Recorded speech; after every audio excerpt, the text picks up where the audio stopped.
Pastor గారుల తరపున సంఘ నాయకుల తరపున సంఘ పెద్దల తరపున మీడియా మిత్రులకు అలాగే ఎలక్ట్రానిక్ మీడియా వారికి ప్రింట్ మీడియా వారికి విలేకరులకు అందరికీ కూడా యేసు ప్రభు నామమున శుభములు తెలియజేస్తున్నాం. ఎప్పటి నుంచో ఐక్యత అనేటువంటిది దేవుడు 3000 సంవత్సరాల పైనుంచి కూడా క్రైస్తవుల మధ్య లేదా ఆ కాలంలో ఇశ్రాయేల్ మధ్య కోరుకుంటూనే ఉన్నాడు. ప్రభునందు ప్రియమైనటువంటి పాత్రికేయులందరికీ కూడా ప్రేమతో మేము తెలియజేసేటువంటి విషయం ఏంటంటే కొన్ని విషయాలు మీరు చాలా జాగ్రత్తగా వినాలని నేనైతే కోరుతూనే ఉన్నాను. రోడ్డు వైడనింగ్ అనేటువంటి కార్యక్రమం జరిగినప్పుడు రోడ్డు వెడల్పు కార్యక్రమంలో సంపత్ వినాయక్ టెంపుల్ను కొట్టలేదు కానీ యూనియన్ చాపల్ను కొట్టారు. క్రైస్తవులు దేనికి సాదృశ్యం ఈ లోకంలో అంటే త్యాగానికే. కాబట్టి మా యూనియన్ చాపల్ అటువంటి చర్చిని కొట్టినప్పుడు రోడ్డు వెడల్పు కార్యక్రమంలో అప్పుడు శ్రీకాంత్ గారు కమిషనర్గా మున్సిపల్ కమిషనర్గా ఉన్నారు, ప్రవీణ్ ప్రకాష్ గారు కలెక్టర్గా ఉన్నారు. అప్పటికి కూడా మేమందరం కూడా సహించాము, భరించాము, అయినా ఊరుకున్నాం. మందిరాన్ని కొట్టేశారు, సరే అని ఊరుకున్నాం. మరి ఇటువైపున ఎడం వైపునటువంటి మరి కోవెల్ ఎందుకు కొట్టలేదు? అప్పుడు మేమేం మాట్లాడలేదు. కారణం ఏంటంటే ప్రతిదానికి కూడా మేము నోరు మూసుకొనే ఉంటూనే ఉన్నాం. ఇలాగా రెండవదిగా చాలా సంవత్సరాల తరబడి 200 సంవత్సరాల చరిత్ర కలిగినటువంటి వాల్టేర్ సిమెట్రీ గురించి కూడా మీకు అందరికీ తెలిసిందే. అంతా కూడా నిండిపోయింది, సమాధులకు ఎక్కడ కూడా లేదు. మా రెండవ సమస్య చెప్తున్నాం. మధురవాడలో ఒక క్రైస్తవుడు చనిపోతే సమాధి చేయడానికి స్థలం లేక 4 రోజులు శవాన్ని అక్కడే ఇంటి దగ్గర పెట్టుకున్నారు. భయంకరమైనటువంటి కంపు కొట్టింది. చివరికి దేవుని దయ వల్ల ఎక్కడో మొత్తానికి సమాధి జరిగింది. ఇది రెండవ సమస్య. ఇక మూడవ సమస్య నాకు ఇప్పటికి కూడా అర్థం కావట్లేదు. కేంద్రంలో మీరున్నంత మాత్రాన అధికారంలో ప్రభుత్వంలో క్రైస్తవుల మీద దాడులు చేస్తారా? ఎప్పుడో పార్లమెంట్లో ఫ్రాంక్ అంతోని వీళ్ళందరూ కూడా ఉన్నప్పుడు క్రైస్తవులు అన్న వాళ్లే భారతదేశంలో ఉండకూడదంటే మరి పార్లమెంట్లో అంత వాయిస్ రేస్ చేసినటువంటి వాళ్ళు ఎవరైతే క్రైస్తవులకు వ్యతిరేకంగా మాట్లాడారో ఆ వాళ్లే నెక్స్ట్ డే క్రైస్తవ పాఠశాలల దగ్గర క్రైస్తవ కళాశాలల దగ్గర లైన్ నిల్చున్నారు. మా పిల్లలకు చదువులకు స్కూల్ అడ్మిషన్ కావాలని. మరి టింపనీ స్కూల్ దగ్గర రాత్రింపగళ్ళు కూడా కాపలా కాసినటువంటి వాళ్ళు ఉన్నారు. కారణం ఏంటి?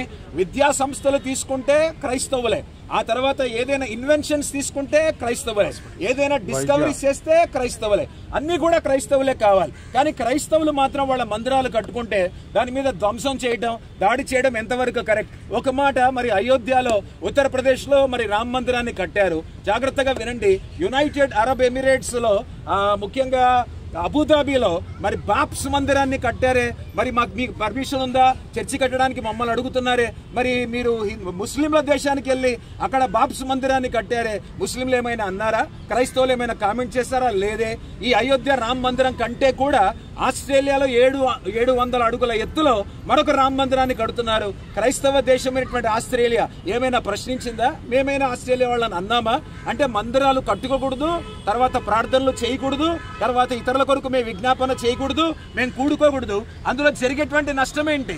మరి ఎంతో మరి బిల్కిస్ బానో కేసు ఏమైపోతుంది, గోద్రా కేసు ఏమైపోతుంది, అవన్నీ కూడా పట్టట్లేదా? కరప్షన్ లేదంటారు. నిజమే, కరప్షన్ లేకపోవచ్చు, క్రైమ్ ఉంది కదా.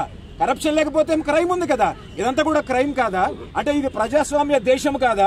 అంటే అందరికీ కూడా అవకాశం లేదా? కాబట్టి వేరే మతాల గురించి కులాల గురించి మేము మాట్లాడటం లేదు. వేరే దేవుళ్ళ దేవతల గురించి మాకు అనవసరం. మేమనేది ఏంటంటే ఇట్స్ ఎ డెమోక్రటిక్ నేషన్. ఇది ప్రజాస్వామ్యం కలిగినటువంటి దేశం. ఈ దేశంలో ప్రతి ఒక్కరు కూడా స్వాతంత్రం అనేది అన్ని చోట్ల కూడా according to constitution it is a constitutional right. అంటే రాజ్యాంగ హక్కు తన కృపలో దేవుడు మాకిచ్చాడు. అట్ ద సేమ్ టైం ఈ దేశమే ఈ చట్టమే మాకిచ్చింది. కాబట్టి మేమందరం కూడా విశాఖపట్నంలో 5000 సంఘాలకు పైగా ఉన్నాం.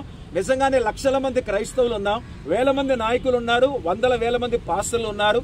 అందరి తరపున క్రైస్తవుల యొక్క సంఘాల మీద, మందిరాల మీద మేమందరం కూడా ఈ దాడిని ఖండిస్తూనే ఉన్నాం.